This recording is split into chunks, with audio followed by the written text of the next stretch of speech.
So in this video I'm going to show you how to warp your hoop. So warping is essentially wrapping the yarn or the threads through which you're going to weave your other yarn and fabrics. So with an embroidery hoop you have this little mechanism at the top here which you unscrew to loosen the outer hoop. I'll just unscrew that, just enough so that that lifts off. So you can put the outer hoop to one side, and what we're going to be doing is wrapping the thread or yarn that came on a little piece of card in your kit. We're going to be wrapping that around.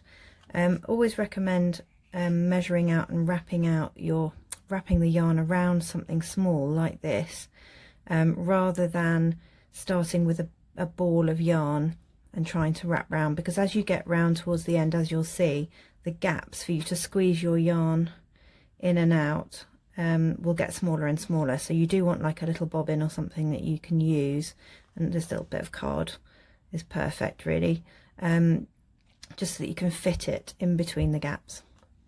So we're going to unravel a little bit of yarn to begin with, and we're simply going to tie it to the hoop anywhere around the edge.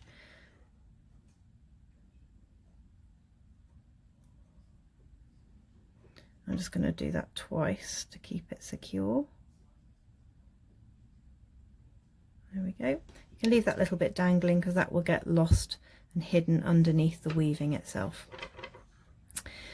Okay, so you're going to basically pull the yarn down centrally to the other side, and I just tend to press my thumb on there to keep it in place so that my other hand is free to work with this.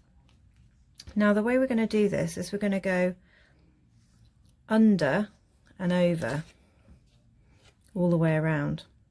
So we're going to be at about 1 inch intervals. So once you get it to the other side, then I just swap my hand up to the top and hold it in place. And then with your bobbin, you're going to come under through the middle, and we're going to work sort of clockwise that way, and clockwise this way with where we place the yarn. So you're going to go over. Once you've got it down to the bottom there, about 1 inch away, you swap your hand, use your thumb to hold the yarn in place, and then this one goes under and over the top there.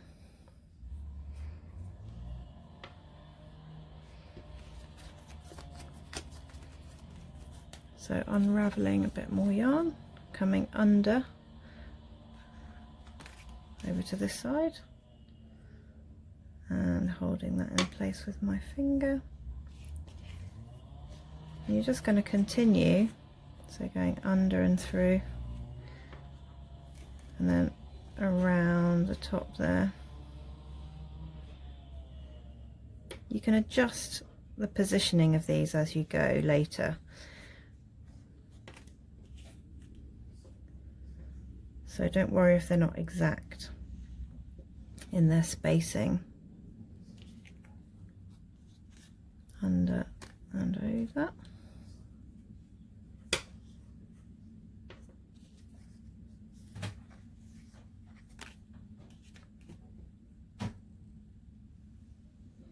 If it helps to turn the hoop round as you go so that you're always holding your finger at the same place, you can do that too. So with this we're going under and through to the side. Can you see these holes are getting narrower as we go?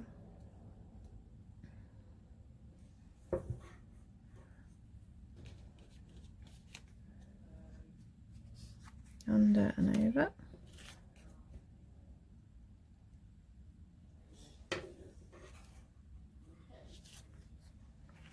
Under and through. And you'll notice that this is looking a bit messy in the middle here, but we're going to pull all of that together in a moment. when we've been all the way around.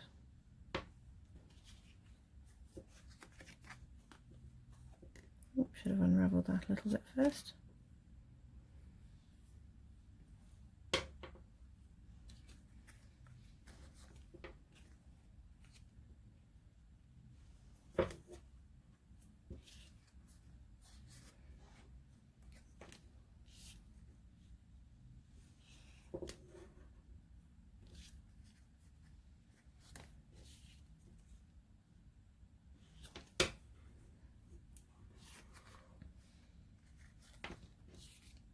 We're almost there.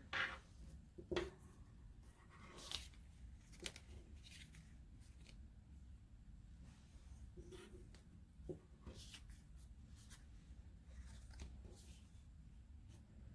think we can probably squeeze another couple. Let's see how this looks. Oh no, I think we're pretty much there. So we're going to come under there, and the last one's going to come through here. And there we have it.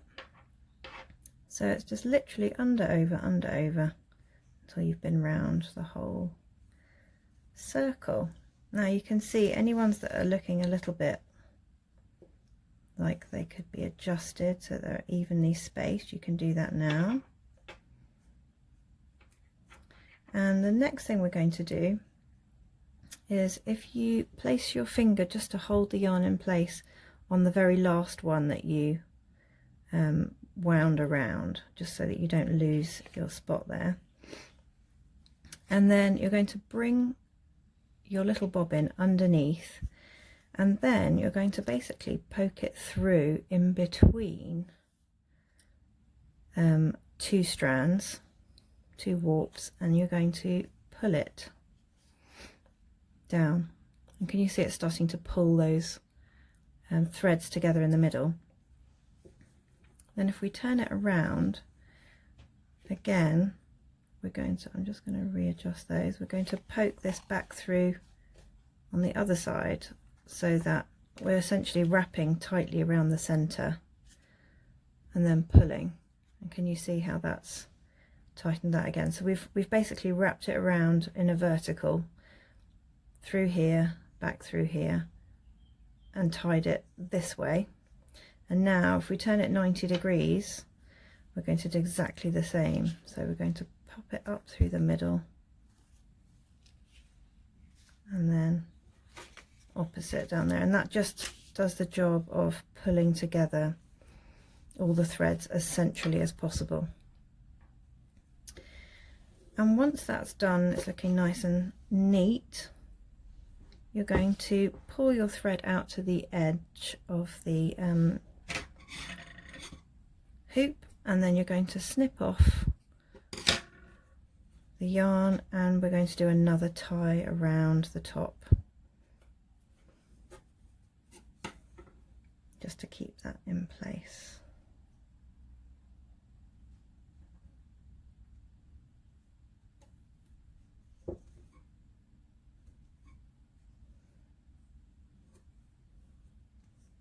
Just going to do it a couple of times because you don't want that to come loose.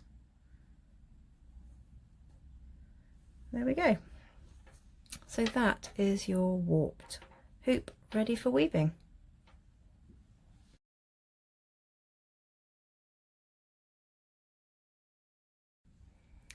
So in this video we're going to look at the tabby weave stitch, which is one of the simplest, I think, because it's simply weaving under and over your warp threads. So I haven't included any needles in your kit because the yarns are quite thick and they're a bit unruly, and I find that on a small loom like this that you've created, the needle isn't actually that useful. If you're working on a very large rectangular loom and you were weaving through many threads across a wide span, then using a weaving needle tool is a great idea, because you want to basically be traveling and covering more ground more quickly. But what you can do if you want to is get a paper clip and just attach it to the end of yarn that's about this thick. This is t-shirt yarn. Just literally poke it through the end of a paper clip, and that will help if you want a bit of additional support guiding your thread through the warps. So to do a tabby weave, you're basically going under and over, and when I say under and over, you're going under both warp threads that you see there. So you were not going in between in this gap. The gap is actually quite handy for hiding the ends and weaving the ends in at the end. So you're going under and over, under and over, like that. I'll just do a couple more.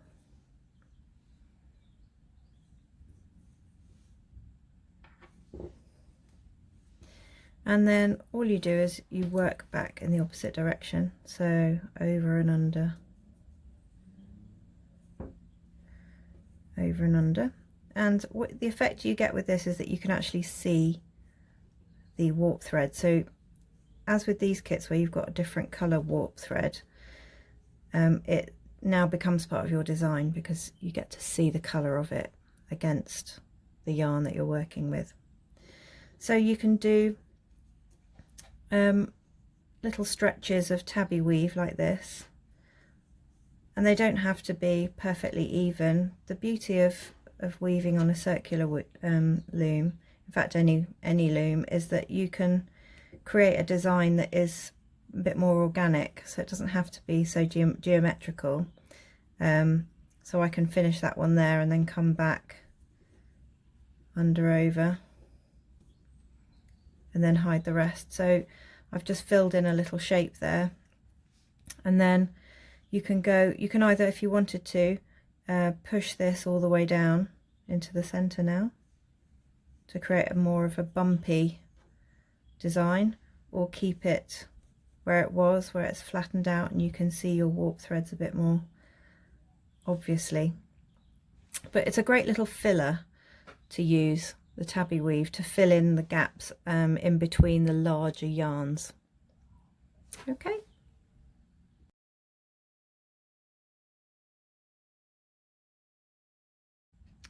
The next stitch I'm going to show you is the sumac stitch, and this has the effect of looking like a braid going round the weave. So what I'd recommend, especially with the giant unspun yarns or roving, is that you split in two, because it's just too thick, particularly on this very small loom. If you're working on a very large loom, you could probably keep it the same thickness if you wanted to.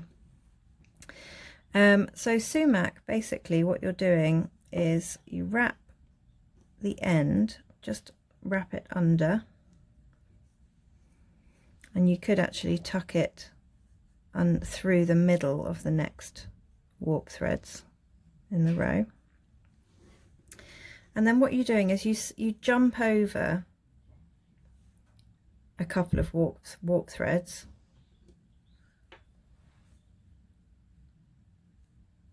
weave down after you've jumped over a few, and then you pull up under one.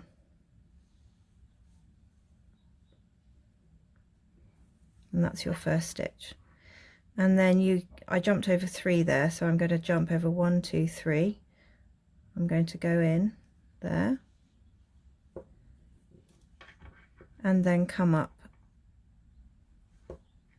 after just under 1 at the end and pull.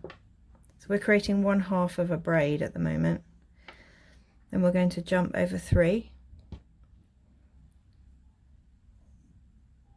poke the roving through, and then come back, so reversing under that last warp thread,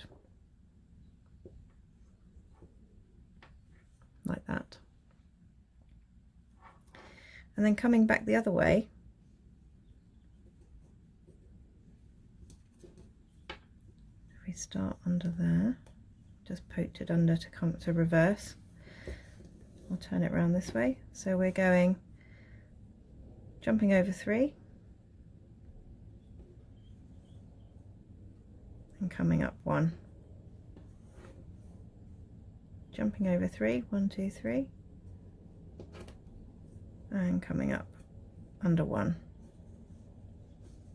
And you can see it's starting to create that beautiful braid, and you would continue on like that. If you want to do a really long one, then you would use 1/2 of this length to just do one side of the braid, and then use the other half to come back.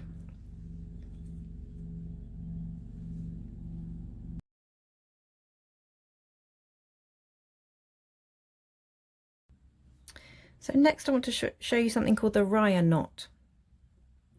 So what you'll need is, you can do this with any yarn at all, but what I'm going to use here for this example is some macrame cord, because I want to show you that once you've tied the knot, you can then create a little fringe with the yarn. So I want my little fringe to be about 2 inches long, so I'm going to cut I'm going to fold it to that length and then cut.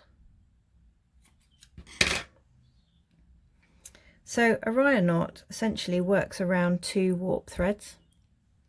So you're going to basically take the yarn around, one end of the yarn around 1 warp thread, and you're going to take the other side under the next door warp thread like that, and then you're simply going to take the loop and the 2 ends and put the 2 ends through the loop and pull like that. So you've got that nice bar across the top there, and then you've got these bits here which can now be fringed. So to fringe macrame cord, you literally untwist it and you'll see that it's made up of more threads inside there. So you just do that first job of undoing those threads. I mean, actually these are even quite nice just as they are, but you can take it a step further, and each one of these that you've unraveled will split into even more. So you can get a comb, or you can just use your fingers to spread all the threads out.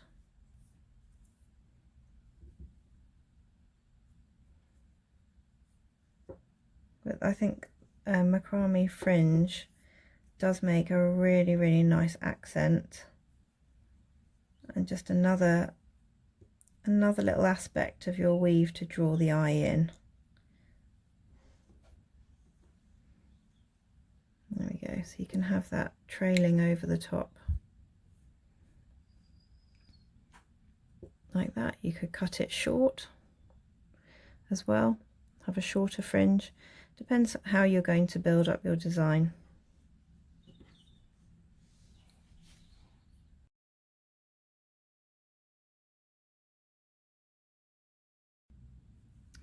So I want to show you something else you can do with t-shirt yarn, which gives a quite a fun effect, I think, and that's to just literally tie knots with it.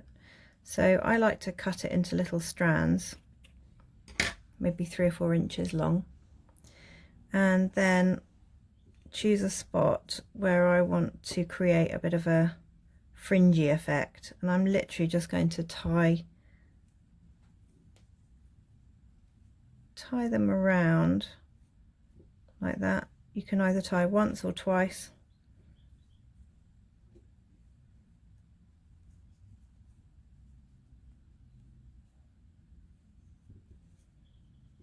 And you can sort of shove them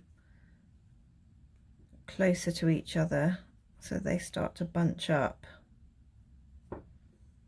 and you can twist the knots around a little bit, but it just gives a little bit of texture. Let's put a third one on that same warp, I think. You can build up that little fringe. It's kind of a little bit haphazard. And you can trim them shorter if you want to, especially if you bunch them up close to something else and then weave around the edge on the other side of them, then they kind of poke out, creating a little sort of punctuation of texture there in the middle. So you could weave something around the bottom edge here. I would probably put a few more on there actually, but they're just a fun little sort of a different thing that grabs the eye's attention as you're looking at the weave. So there's a couple more things I'd like to show you about how you can use roving. So if you do keep it intact, the same width that it comes, and you don't split it, a really cool effect can be achieved by popping it underneath and literally poking it through the threads in between. So you're not actually weaving it under and over, but you're just pulling up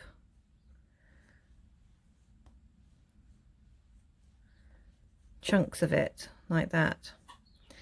It's quite nice around the edge. You can actually slide it down to the middle as well. That's actually quite cool as well.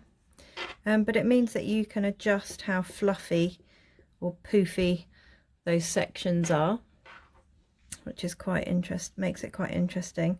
And just again, the aim of the game really is to just be changing the size and the texture of the loops and materials that you're using to create a really interesting mixture of textures. Another thing you can do is, if you have a smaller, not quite so thick length of roving, and don't forget you can split this into any thickness that you like. You can go half, you can go quarter, you could even split it even further if you wanted to play around with making some stitches with an even skinnier piece. But ultimately it's a case of, I'm just going to start by just poking it under in between the two layers there of warp threads, and you're literally a bit like the sumac stitch, you're just going over one each time though, so it kind of forms a much smaller stitch. So rather than jumping over two or three, just going over one. So you go over one and under.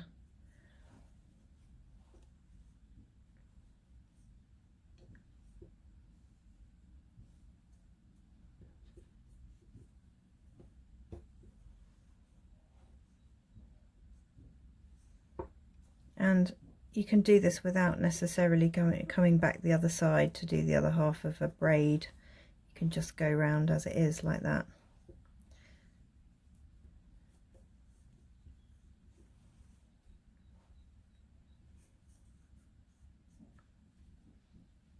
So as you can see, we're building up different layers, different heights, different textures.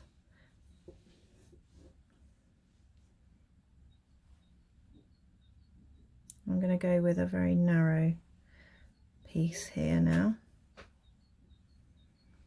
and I'm just going to do a little tabby weave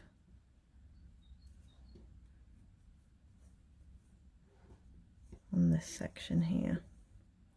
And of course you've got the option, if you want to, of actually leaving some of the warp threads exposed. You don't have to fill the entire thing up.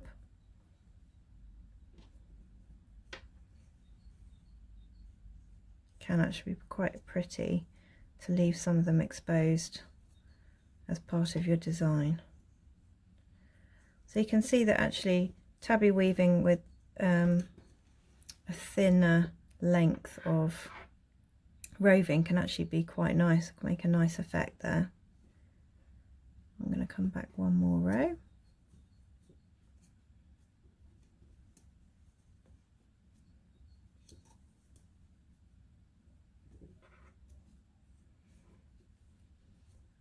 There we go.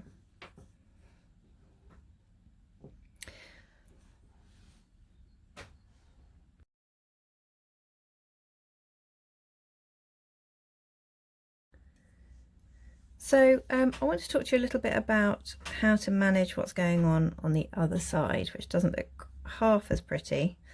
As we've seen with some of these yarns, when you're starting off, you can poke them underneath this central kind of gap between the warp threads like that.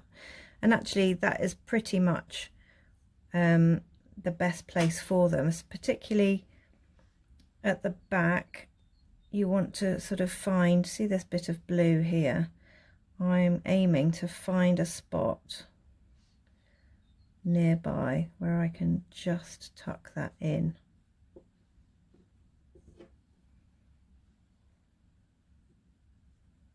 You might want to use scissors just to help you find a way through. It's not going to be absolutely perfect at the back, but what you want is just for everything to be secure, because if this is going on a wall, you're not going to ever really see the back, but you just want it to be tidy and secure so it's not going to go anywhere.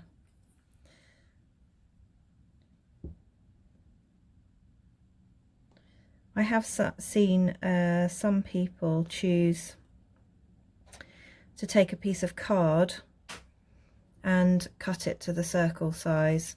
That is if you've woven right up to the edges so you can't see the card from the other side, and then simply use a glue gun and stick that piece of card to the back.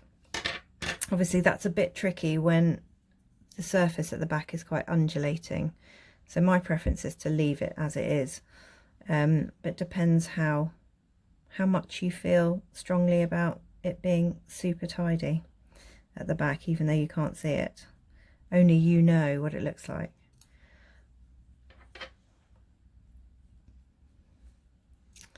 Okay.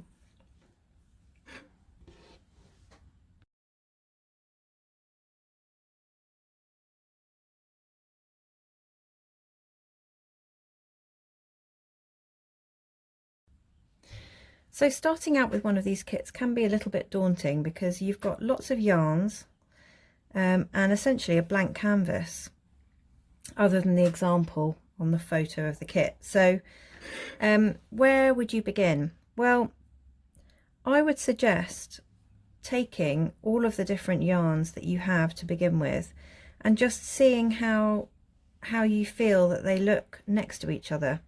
So, you know, do you feel like these two colours look quite nice next to each other, or do you feel that perhaps the greys look better next to each other, or do you feel as though you have to start thinking about the kind of overall, do you want sort of like a puffy, poofy type style like this, or do you want a much sort of simpler, tidy, neat and low profile weave? It's very, very subjective, and what you create is going to be 100% unique to you. So it's really it's quite an intuitive process actually. When I start weaving, I don't actually have a plan, other than I know which things I like sitting next to each other. And then what I do when I've done, I might get this far in a design and say, what does it need?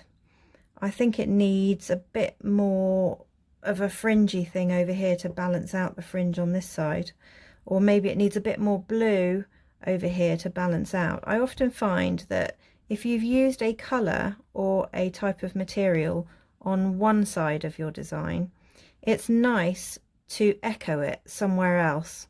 So if I've got a bit of macrame fringe here, I might try and use this, maybe do a little bit of tabby weaving over on this side to echo the colour and the material on the other side. And certainly with the t-shirt yarn, I would aim probably to do a bit of tabby weaving around the edge here, even if it was very, very subtle, or I might decide to wrap around the hoop with the t-shirt yarn, just wrap it so that there's just a little echo on the other side.